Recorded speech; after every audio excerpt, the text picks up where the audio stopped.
한국직업방송과 연합뉴스TV가 함께 만드는 취업 전문 뉴스, 투데이 고용플러스입니다. 일을 하다 생기는 대기 시간은 보통 회사에 감독이 있는 경우에만 근로시간으로 보는데요. 노사가 합의를 했더라도 주 52시간 적용은 실제 일한 시간을 기준으로 따져야 한다는 대법원 판결이 나왔습니다. 윤솔 기자가 전합니다. 2017년 초 코레일 네트워크스 소속 운전기사로 일한 A씨. 그는 격일제로 근무하며 노사 합의에 따라 근무일에는 하루 17시간씩 셔틀버스를 몰았습니다. 이후 무단결근으로 해고되자 A씨는 근무시간 초과를 근거로 회사 대표를 고소했습니다.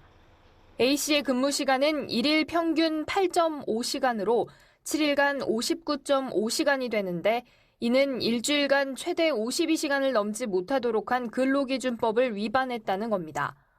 법원에서의 쟁점은 A씨가 근무시간 중 다음 배차 때까지 기다리는 대기시간 등 휴게시간이었습니다. 1심은 A씨가 대기시간에 회사 감독도 받지 않았고 실제 일했는지 알 수 없다며 회사 대표에 대해 무죄라고 판단했지만 2심은 회사와 근로자들이 합의한 기준 근로시간에 대기시간이 들어가기 때문에 유죄라고 봤습니다. 그러나 대법원은 회사 대표의 손을 들어줬습니다. 재판부는 근로시간이란 근로자가 사용자의 지휘 감독을 받으면서 근로를 제공하는 시간이라며 A씨는 대기시간을 자유롭게 휴식시간으로 활용할 수 있었던 걸로 보인다고 설명했습니다. A씨가 배차를 기다리던 대기시간은 근로기준법상 근무시간에 들어가지 않는다는 판단입니다. 대법원은 이어 노사가 정한 근무시간에 대해 구체적인 임금 산정을 위해 설정한 기준시간에 불과하다며 근로기준법 위반 여부는 실제 일한 시간을 엄밀히 따져야 한다고 판결했습니다. 연합뉴스TV 윤솔입니다. 톨게이트 요금 수납원들의 직접 고용을 둘러싼 도로공사와의 갈등이 장기화되고 있습니다.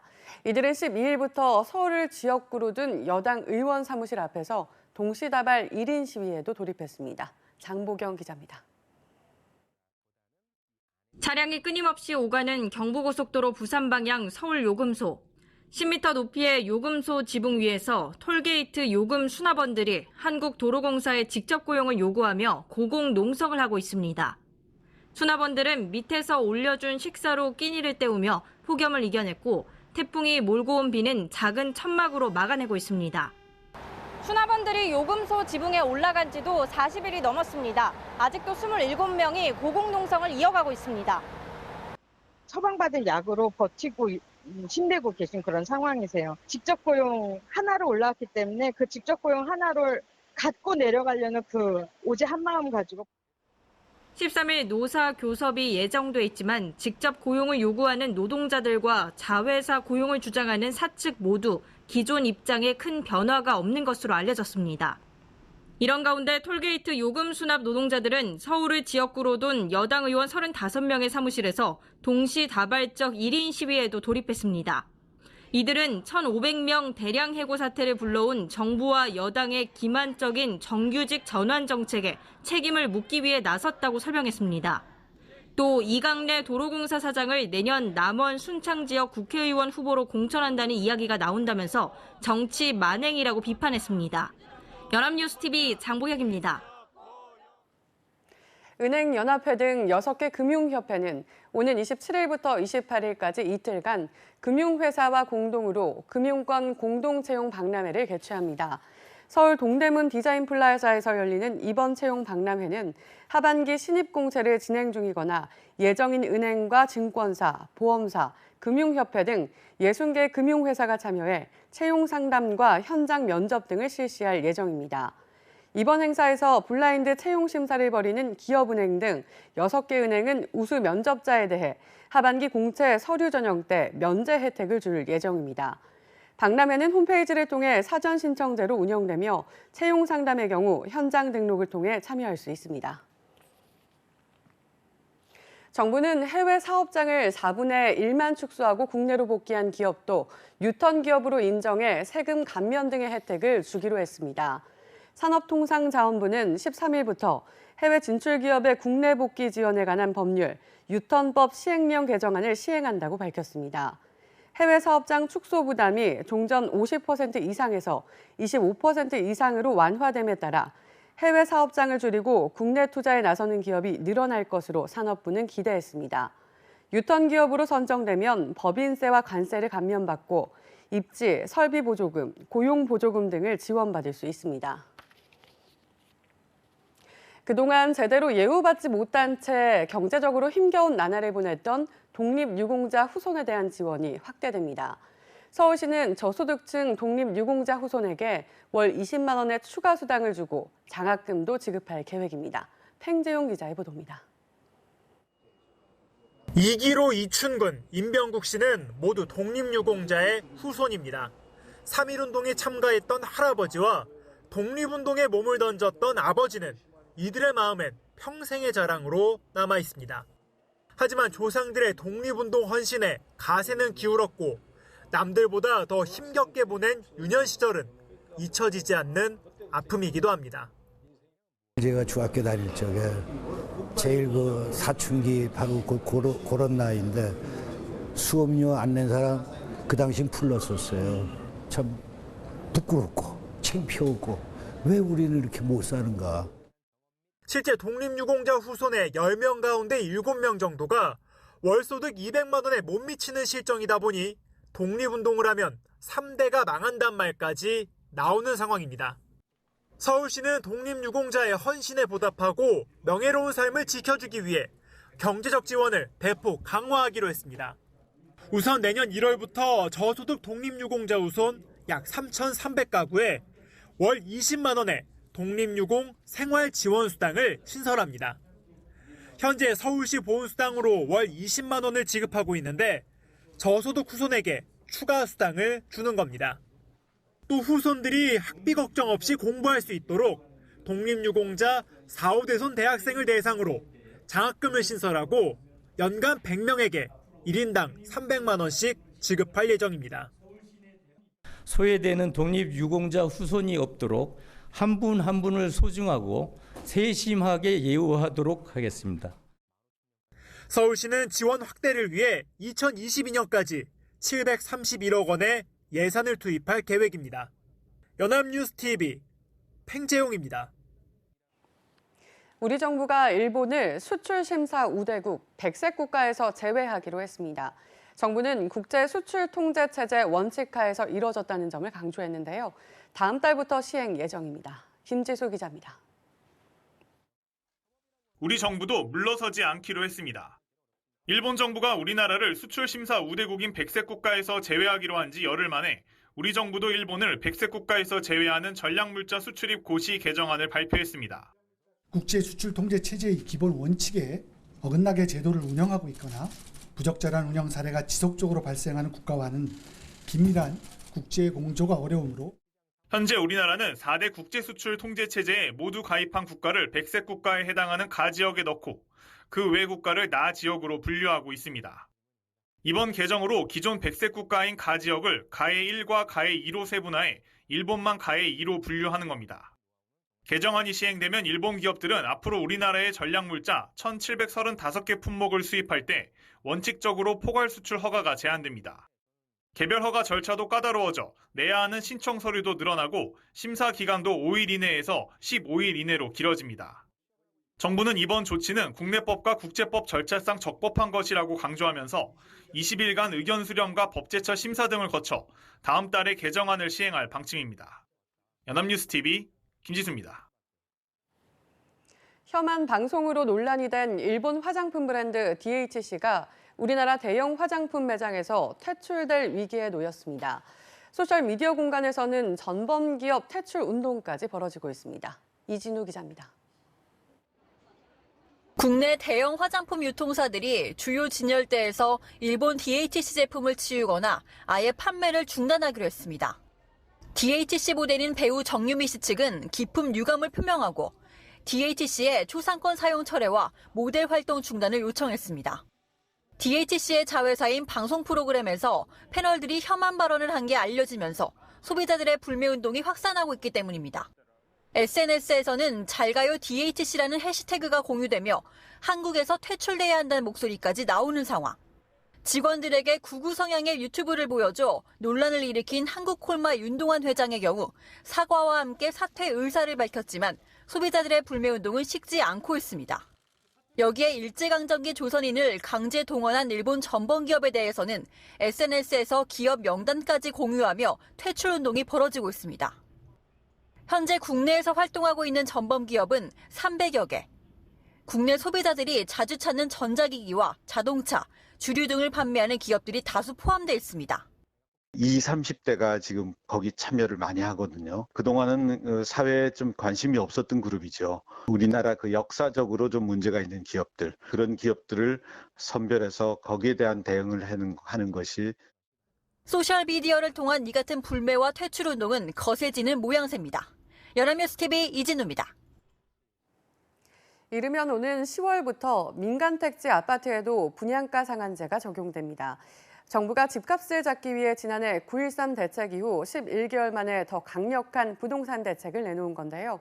서울 전역과 경기 일부 지역이 분양가 규제 후보지입니다. 배삼진 기자입니다.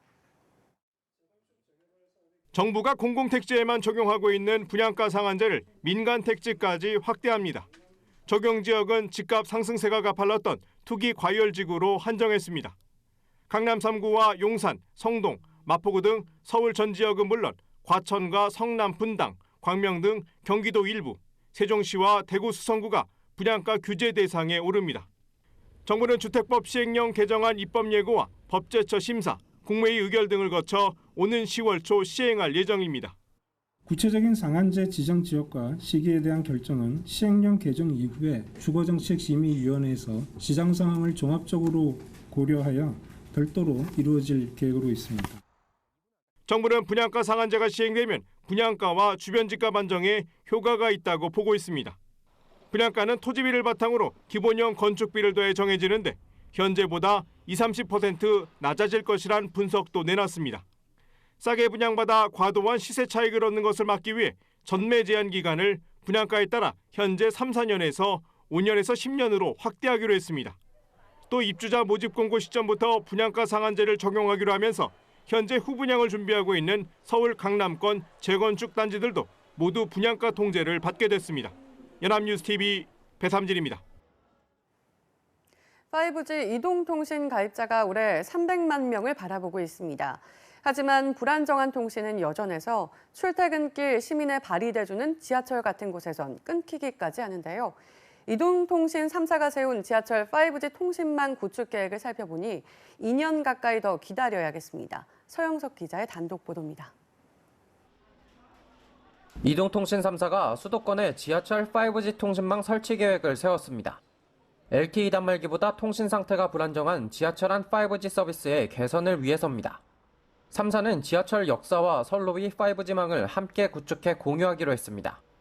SK텔레콤은 3호선과 5호선, 6호선을 맡았고 KT는 2호선과 8호선, LG유플러스가 1호선과 4호선, 그리고 7호선을 담당합니다. 계획대로라면 수도권 1호선에서 8호선 5G 통신망 구축 공사는 2020년 12월에 마무리됩니다. 여기에 분당선과 신분당선을 비롯한 지선들은 2021년 6월에야 5G망 설치가 끝납니다. 결국 비싼 요금을 내가며 가입한 5G 통신을 출퇴근길 지하철에서 끊김없이 쓰려면 1년 10개월은 더 있어야 한다는 얘기입니다. 이동통신업계는 5G 설치 공사를 위한 물리적인 시간이 부족하다고 말합니다. 새벽 1시가 넘어서 중단되는 지하철이 차고지로 다 이동한 뒤 전기가 다 끊겨야만 플랫폼과 터널 안에서 작업을 할 수 있기 때문입니다. 3시 한 30분부터는 나오기 시작을 해야 되거든요. 실질적으로 작업하는 시간은 2시간 반, 그 정도밖에. 이동통신 3사는 공사를 하는 중이라도 망이 갖춰진 구간은 5G 통신을 이용할 수 있다고 설명했습니다. 하지만 5G 신호가 잡혔다 끊겼다를 반복하는 불편함을 소비자들은 한동안 더 감수해야 할 전망입니다. 연합뉴스TV 서영석입니다.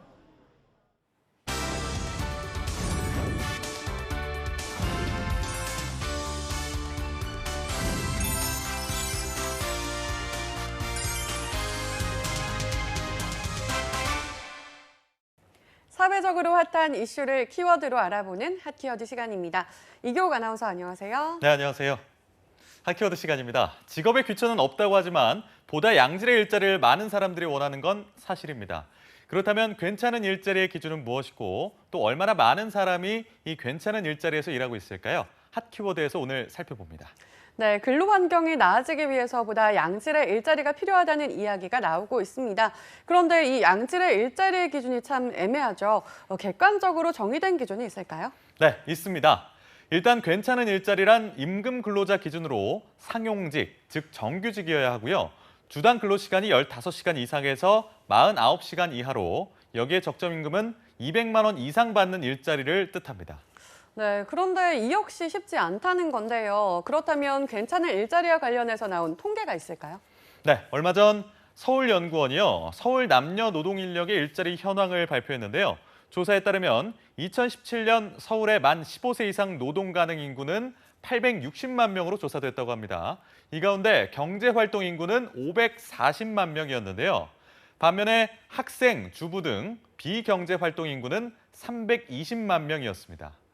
노동 가능 인구는 남성은 410만 명, 여성은 450만 명으로 여성 인력이 더 많았는데요. 하지만 경제활동 인구 비율로 따지면 남성은 72.9%였지만 여성은 54%로 남성의 경제활동 참여율이 더 높은 것으로 나타났습니다.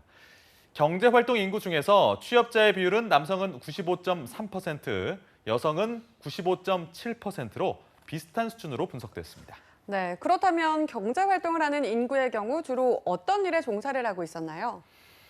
네, 직업은 남녀 모두 경영 및 회계 관련 사무직이 가장 많은 것으로 조사됐는데요. 남성과 여성에서 각각 18.5%, 17.4%로 나타난 겁니다. 2위는 매장 판매 및 상품 대여직이었는데요. 남성은 9.5%, 여성은 9.9%로 비슷한 비율을 보이고 있었습니다. 네, 일반적인 사무직이 가장 많았네요. 20%에 가까운 비율이 일반 사무직에 종사하고 있다는 사실이 놀라운데요. 또 성별의 비율도 비슷하다는 점이 인상적입니다. 그렇다면 다른 직종에 종사하는 경우에도 비율이 비슷한 편이었나요? 네, 구체적으로 살펴본다면 약간의 차이가 있습니다. 남성 인력이 종사하는 산업의 3위와 4위는 소매업과 도매업으로 각각 8.5%, 7.6%의 비율을 보였는데요. 다음으로 종사하는 경우가 많았던 전문직별 공사업과 음식점, 주점업은 각각 6.4%의 분포를 보이고 있었습니다. 반면 여성 인력이 종사하는 산업 3위는 교육 서비스업이었는데요. 12%가 종사한다고 응답했고요. 소매업에는 11.6%가, 또 음식점, 주점업에는 11.1%가 종사한다고 응답하면서 3위부터는 남녀 간의 비율에 조금씩 차이가 있는 것으로 나타났습니다. 네, 그렇다면은 앞서 말한 괜찮은 일자리의 비율에 남녀 간에 조금씩 차이가 있었을까요? 네, 꽤 차이가 컸습니다. 임금 근로자 상용직 비율은 남성은 71.9%, 여성은 58.5%고요. 주당 근로시간 역시 남성은 45.6시간으로 39.8시간만 일하는 여성보다 근무 시간이 긴 것으로 조사가 됐습니다. 네, 성별에 따라 괜찮은 일자리에 대한 비율 차이가 크다는 것이 참 아쉬운데요. 그렇다면 상용직과 근로시간에서 남성의 경우 더 조건이 좋으니까 임금 역시 성별에 따라 차이가 있을 것 같아요. 네, 그렇습니다. 100만 원 이상이나 차이가 났는데요. 월 평균 임금은 남성의 경우 315만 4천 원을 받았지만 여성의 경우에는 198만 8천 원을 받았습니다. 그만큼 괜찮은 일자리가 남성에게 더 몰려 있다는 건데요. 고용 플러스에서도 저희가 자주 말씀드렸다시피 여성의 경우에 결혼, 출산, 육아 등으로 인해서 경력이 단절되고요. 상용직에서 멀어지는 경우가 상당합니다. 이 때문에 상대적으로 괜찮은 일자리를 얻을 수 있는 가능성이 낮아지는 것이죠. 이로 인해서 괜찮은 일자리에 대한 쏠림 현상이 심한 것으로 전문가들은 분석을 하고 있습니다. 네, 인구수도 아니고 비율로 따져도 괜찮은 일자리가 남성에게 쏠려 있다는 것은 그만큼 지금 여성이 일하는 일자리의 질이 낮다는 걸 의미하겠죠. 원인은 이미 나온 상태입니다. 중요한 건 어떻게 이 문제를 해결하느냐겠죠. 모쪼록 결과는 평등하고 과정은 공정한 현명한 정책들이 실현되길 희망하겠습니다. 지금까지 핫키워드 이교욱 아나운서였습니다. 고맙습니다. 고맙습니다. 지금까지 투데이 고용 플러스였습니다. 오늘 저희가 준비한 내용은 여기까지입니다. 함께해 주신 여러분 고맙습니다.